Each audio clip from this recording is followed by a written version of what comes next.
Une explosion de notre facture d'électricité, c'est ce qui nous attend dans les années qui viennent. L'État fait tout pour freiner une mesure forcément impopulaire, mais on n'y coupera pas. On a besoin d'une augmentation du tarif de l'électricité d'environ 30 à 50%, sauf à laisser totalement dépérir le système électrique français avec des conséquences bien plus graves qu'une simple augmentation du tarif de l'électricité. Si on en est arrivé là, c'est parce qu'EDF doit rénover le parc de ses centrales nucléaires, parce qu'elle doit investir dans Areva et financer la construction de 2 EPR en Grande-Bretagne. Mais à cela s'ajoute le démantèlement des centrales nucléaires. Pour faire face à ces chantiers, EDF met déjà de l'argent de côté, mais ses prévisions ne seraient pas fiables. Le chiffrage, il est difficile à établir puisqu'il n'y a pas de vraie expérience construite.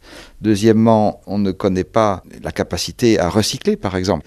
Quand on essaye de calculer le coût d'un démantèlement selon que certains aciers seront ou pas recyclés, évidemment, ça fait une énorme différence. Il y a donc une part d'incertitude, mais la Cour des comptes, elle, va plus loin. Elle pense que les estimations d'EDF sont trop faibles.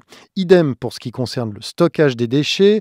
Les plus radioactifs devraient être enfouis à Bure, non loin de Nancy, à 450 mètres sous terre, dans un centre appelé CIGEO.